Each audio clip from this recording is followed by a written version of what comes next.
Hi, and welcome to our channel, FNK Life. I'm Frank, I'm Kim. and 2 years ago we took the decision to leave our jobs and start traveling the world full-time. We are slow travelers, and in this particular video we would like to share with you what it's like and how much we spend in 1 month of the life of Frank and Kim. Or as we like to say, F&K life. FNK Life it is. So if you'd like to know, where were we? We were in Bulgaria, in Sofia. So if you'd like to know what a month in Sofia, Bulgaria cost, and towards the end, if we manage to stay over budget or under budget, then stick with us and see what happens. Our first category was with regard to our flights. Just to mention as well, we spent the month of September in Bulgaria, in Sofia. The weather was great. It was late 20s, which is like in the 80s Fahrenheit, so it was really lovely. We flew from Paris in France because we'd just been doing some fast travel before that, just visiting friends and family. So the cost of our flights to get us to Sofia was £81 for both of us for that one-way flight. We should also mention we do have EasyJet Plus membership. So when we travel within Europe, we take our flights with EasyJet, and that means that all of our baggage costs are then within that price. Yes, So that was good. a really good price for Yeah. £81. We didn't have to pay any extras, but then the membership was an annual extra that we need Yeah. to factor in. Okay, and then do you want to talk about our accommodation? Oh, I'd love to. We should point out that we are slow travelers and we'd like to stay 1 month in most places. Now, occasionally we'll fast travel in between those months, but mostly we like to benefit from the discount that Airbnb will give us if over 28 days. In this occasion, we picked a really lovely spacious Airbnb in the area of Lozenets, just in the south of Sofia. It was very accessible, very leafy and peaceful, and we'll love the area for this. Now, as a result of the fact that it was still September and it was still high season, the cost for that particular accommodation was £1,055, which included a discount of 33%, so a third off. That's pretty good, but it's not as good as we've had in the past with Airbnb. We'll really try and chase those 50 to 60% discounts for a month's stay. So, and just to add to that, that works out as £37.69 per night, which is a lot less than we would pay staying in a hotel. As Frank said, it was a really nice location. It was great to be in a local neighbourhood. We had a park near to us and a 15-minute walk into town. Also, from the research we did, one of the things that we'd noticed in the comments is a number of the properties were near to the tram lines, and that there'd been a fair amount of noise people had reported for that. So we did particularly pick a quiet area, Yes. and it did turn out to be, which was really good for us. It was great. I mean, we'll probably do a video where we go in more details about Airbnb, but we had a really spacious kitchen, lots of space to cook. We had a really nice bedroom, comfortable and large lounge. We liked our Airbnb. Now, the other thing we spent on accommodation is that as part of our slow travel, we like to settle for 1 month in one location, but we also like to get away from our month life and take maybe a long weekend or a special trip to any other town or city. And this time we took the decision to go to Plovdiv, another town not too far, but maybe 2-3 hours train from Sofia. And we booked 3 nights in another Airbnb, and that other Airbnb was £158 for those 3 nights. Now that comes on top of the 28 nights we spent in Sofia, but we find that with the discount, we're able to just book extra accommodation, whether it's a hotel or another Airbnb, and just travel light when we go visit those places. Yeah, no, it's really nice to have our base apartment and be able to leave most of our belongings there, and Frank says just pack a bag and effectively go away for the weekend. It feels really freeing, and it does feel like suddenly you have a holiday from your everyday FNK life. Next category was with regards to local transport, and for the month that we stayed there, we actually only spent a total of £32. So firstly, we did get a cab from the airport when we first arrived, which is something we normally do because we have our bags with us and we're not really sure about the transport system or where we're going. So we got a cab, and that was £9. Which is really affordable. Yeah, no, it wasn't an expensive one, which was good. And then also, as Frank says, because we went to Plovdiv for the weekend, we had to pay for our train for that. So considering it was 2.5, 3 hours each way to get there. And we booked first class tickets. We spent a grand total of £21 on that. So effectively it was just £5 each way for us, which is ridiculous given the distance and the fact that we could just book it all online, which was really convenient. So yeah, that was really useful. And then the other small cost we had is once we were in Sofia, in order to get to the train station, we then explored the metro, which was really efficient. So when it came time for us to fly back out, instead of getting a cab back, we got the metro. So each ticket on the metro was, I know it was 1.60 Bulgarian lev, which is about how much? It's about 70 pence or something. So really, really cheap. And it really took you right in the heart of the airport. So there was really no stress. If we'd known about the metro, we would never have taken a taxi. Even on arrival, it would have saved us, well, £8. Yeah. Overall, I would say that transportation was really, really affordable in Bulgaria. A total of £32. Yeah, really bargain. good. Yeah. This takes us onto our biggest category in food is eating out.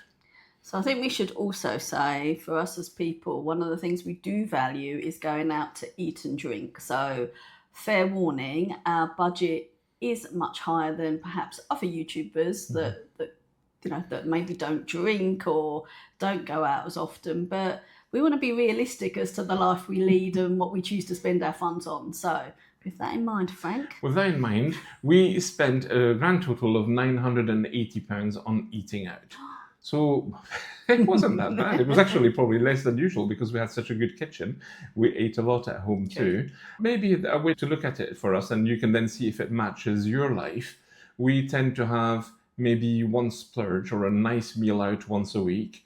We'll also eat 2 or 3 times out at a local restaurant that's not expensive. And the rest of the time we'll be having breakfast at home. We'll be making salads. We'll be cooking chilies, pasta, all our staples, and try and balance across. So that budget of £980 represents the fact that we did go out quite a few times, especially for splurge dinners.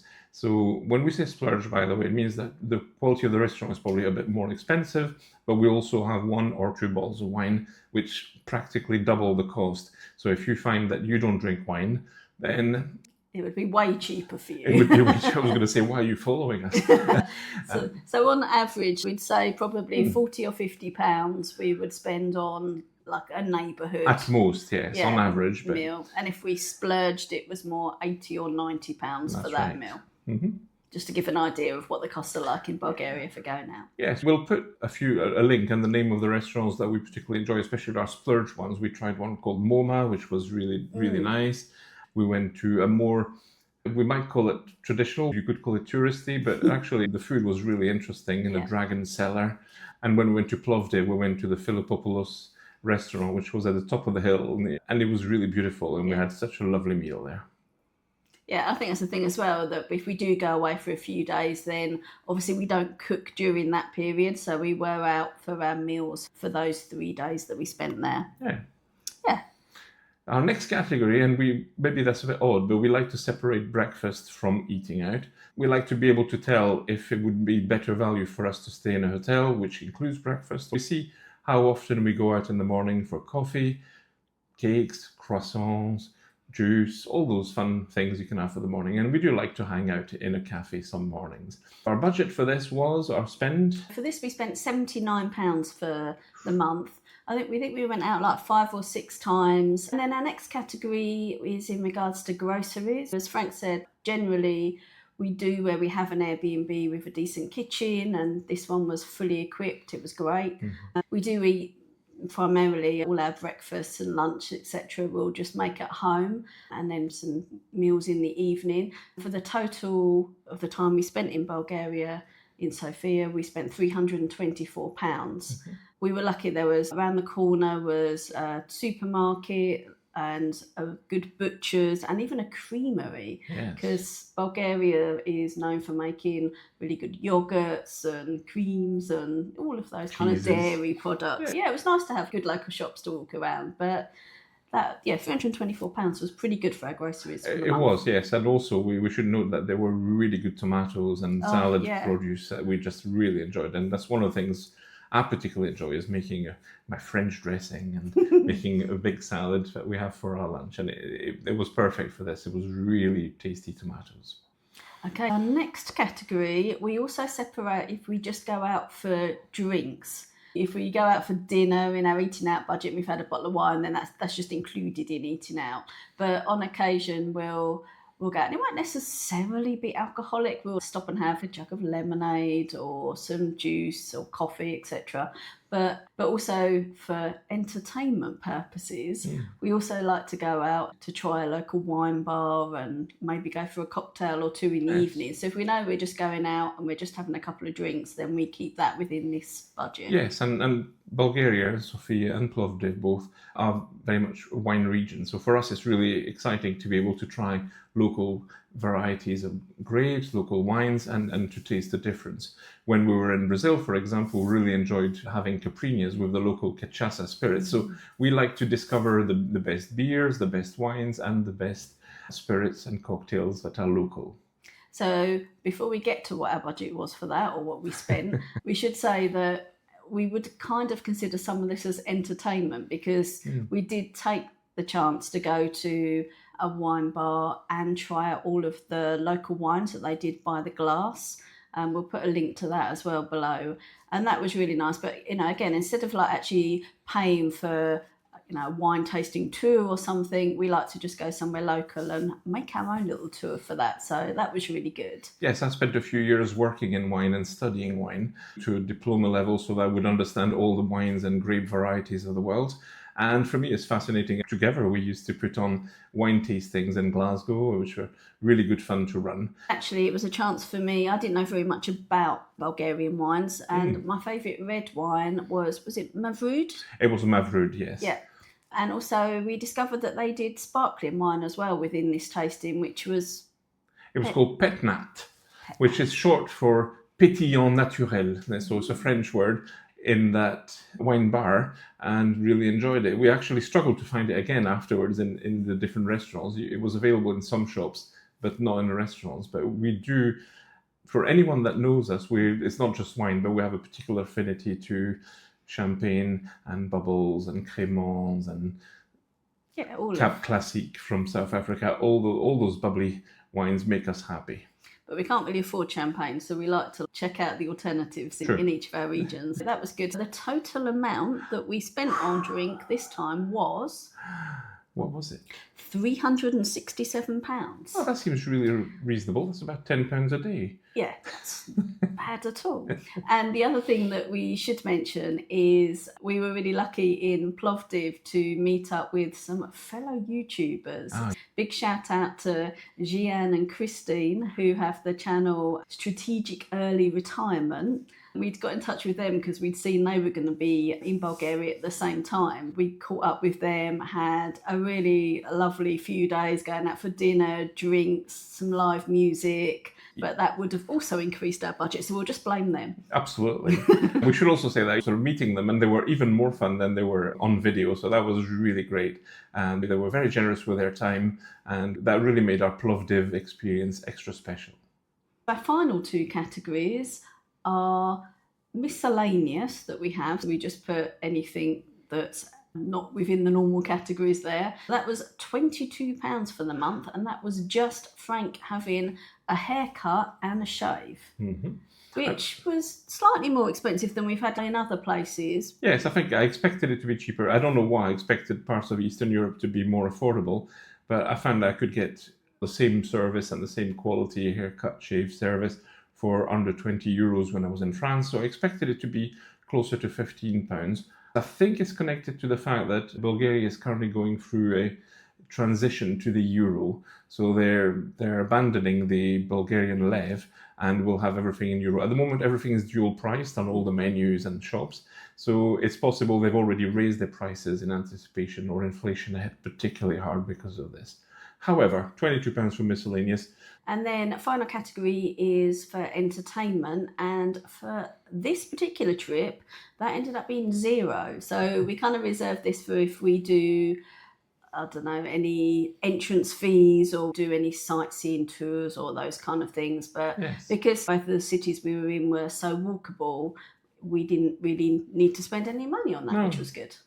It was great, yes. We didn't feel the need to spend any extra money. And really, all our entertainment was trying different wines in different wine bars, meeting Jan and Christine in Plovdiv. And just, there was a lot to see. Just really beautiful architecture and old ruins, piles of stones here and there and everywhere. And the parks were nice as well. So we just enjoyed walking and relaxing. Cool. So next, we're going to flash up all of those different categories and just summarise each of our costs and then get to our total. Absolutely. So to recap quickly, we spent £81 on flights. We spent 1,214 on accommodation for both Sofia and Plovdiv. We spent £32 on local transportations, and we spent £980 on eating out. Really nice restaurants, really good food. And then £79 on breakfast. And groceries, we spent £324, followed by £367 for drinks, mostly wine.